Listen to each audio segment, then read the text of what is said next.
within the laws of the game, of course it was the right decision, but it's a crappy way to win. I mean, there is a manner. I mean, it's ruthless, and as the captain pointed out, as Cummings pointed out, it's something they've obviously worked on and looked at. They've seen him walking out of his crease, and he talks back to the times they've done it in 2019, so they know he does it. So they are professionally adept and adroit enough to be able to see this. Why is it a crappy way to win? Because there was no advantage being gained by Bairstow.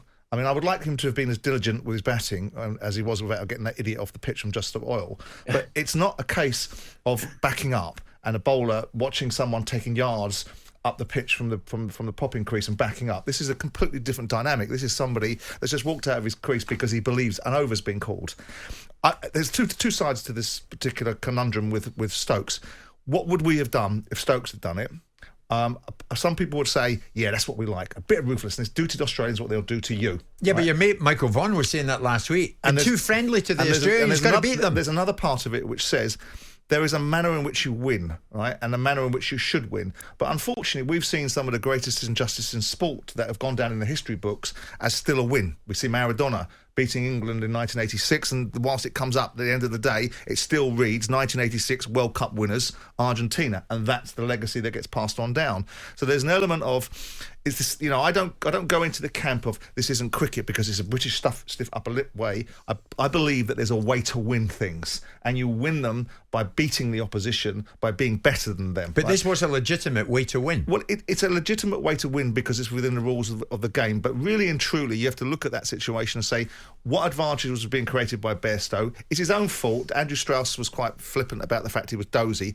I listened to a lot of those captains and people speaking after the game. Peterson, who just says things to create controversy anyway and make it all about himself, and Strauss. And I look and I think, I tell you what, I don't think you'd be quite as laissez-faire about it if you'd have been involved in the situation. But this is the nature of the beast. And when you go into the MCC room and you listen to those members, these Australian players, they're the worst for the sledging. They've got plenty to say for themselves. And all of a sudden, a couple of members say a few things to them and it's a 4-act play.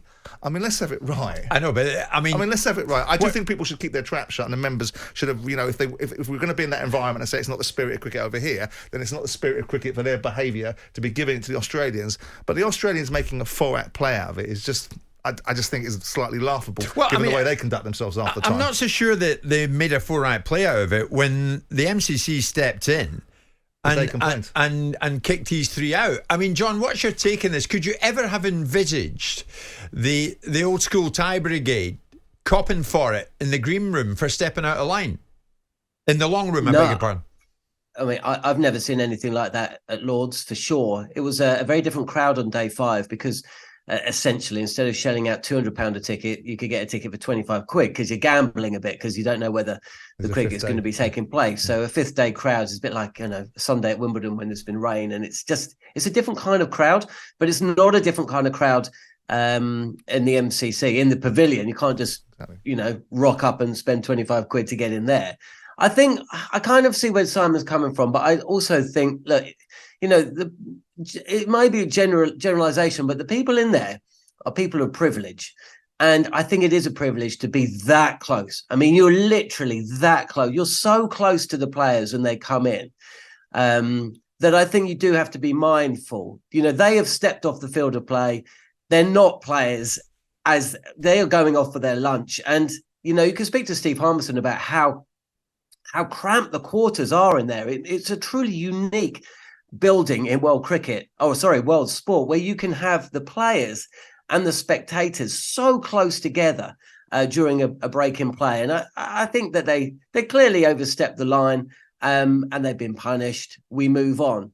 The Australians have got a long-standing record in terms of bad behaviour on the field, you know, and it goes back. On the field, Chappell bowling underarm balls. On the field, though, not in this long room routine. Yeah, of course, and I think, look, they overstepped the mark. Some of the footage that is coming out of it is, you can see people are genuinely angry about what they have just seen, and you know, there's a lot of focus about what happened in the dressing room, or as the players are making their way to the dressing room, rightly so. But I tell you what, guys, I saw scenes at Lord's I've never seen before. I've been on cricket tours before, and at the end of a long day's play, when people have had too much to drink, you do see incidents, you see fights, you see predominantly men, young men coming to blows and they're turfed out. Yesterday, I didn't see that. What I saw was like 60-something couples who've, come over to England for a trip of a lifetime, getting harangued by groups of English fans and essentially giving it back. I mean, there was just widespread arguments going around the field or around the stands, wherever you looked. It was a unique position. It was never threatening. It was never going to spill over into anything more untoward, but it was certainly a unique situation and just shows what a flashpoint that Jonny Bairstow stumping situation turned out to be. Okay, John, thank you very much indeed. Basically, one of the questions we're asking this morning is, should decorum override spice? Is it important to keep it simple, but keep it well mannered, especially in this place that they call the long room, because that is for the privileged. That's why they paid big money, presumably, to be in there. The waiting list is something like 20 years or something. Somebody tried to tell me this morning. Jim White and Simon Jordan, Monday to Friday mornings from 10 on AM, on DAB, via the talkSPORT app and on your smart speaker. talkSPORT.